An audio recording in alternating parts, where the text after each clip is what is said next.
आपको मालूम है जो महज़ब मुल्क समझे जाते हैं या जिन्हें कहा जाता है या जहाँ कहा जाता है कि जमहूरियत मुस्तहकम है, वहाँ आम तौर पर 2 पार्टी रूल होता है। यानी ये कि कभी एक पार्टी कभी दूसरी, बड़ी पार्टियाँ 2 ही होती हैं, बाकी टवां होती हैं।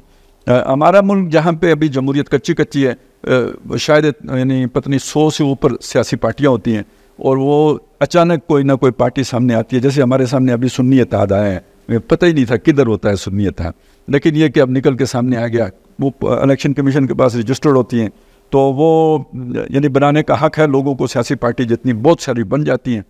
लेकिन जो जहाँ मुस्तहकम सियासत होती है वहाँ आम तौर पर 2 या ज़्यादा से ज़्यादा 3 जमातें होती हैं। ये 2 या 3 जब होती हैं तो इनको इस्तेमाल नहीं किया जा सकता इस्टेब्लिशमेंट की तरफ से। इस्टेब्लिशमेंट हर मुल्क में होती है और वो अपना खेल खेलना चाहती है, तो उस खेल को काउंटर 2 पार्टी निज़ाम करता है कि उनका 2 पार्टियाँ होती हैं, वो ब्लैकमेल नहीं होती। लेकिन जहाँ पे चौथी, तीसरी, 5वीं पार्टी आ जाती है, वहाँ वो ये जो पॉलिटिकल पार्टियाँ हैं बड़ी, वो मैनेज होती हैं। वो कैसे मैनेज होती हैं उसको समझ लें। ये 19-20 का फ़र्क होता है। अब आप देखें ना, मतलब क्रिकेट अगर जो लोग समझते हैं तो ऑस्ट्रेलिया और इंग्लैंड में कितना फ़र्क है टीमों में, और ऑस्ट्रेलिया और अफ्रीका की टीमों में कितना फ़र्क होगा 19-20 का। वो ज़रा से पिच की सूरत हाल बदले तो ये टॉस से ही जो है ना एक टीम जो है ना हावी हो जाती है, इतना सारा उनका फ़र्क होता है। यही बड़ी पॉलिटिकल पार्टीज़ का फ़र्क होता है जीतने हारने के एतबार से।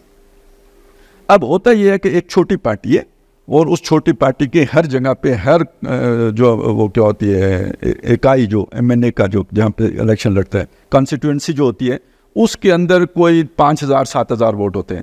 19-20 का फ़र्क का मतलब यह है कि ये इस पार्टी के बंदा जीत जाएगा 3,000 वोटों से, 4,000 वोटों से। अब वो 5,000 वोट जिधर चला जाएगा ना, वो जो है ना बड़ा जो डिसाइसिव फैक्टर बन जाएगा, वो जिस तरफ गया वो जीत जाएगा।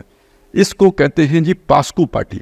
अब पास्कू आपको समझ आता हो, पुराने दुकानदार अगर आपने देखे हो जिनके हाथ में तराजू होता था, तो ये वाला इलेक्ट्रिक तराजू अभी नहीं है, वो जो हाथ में पकड़ते थे डंडी वाला तराजू, तो उसमें कुछ अर्से के बाद वो पलड़े जो है ना बैलेंस नहीं रहते थे। तो एक पलड़ा नीचे झुक गया, दूसरा ऊपर हो गया, तो वो जो ऊपर हो गया उसके साथ एक छोटी सी शय लगा देते थे, पत्थर कोई बांध देते थे ताकि ये डंडी बराबर हो जाए।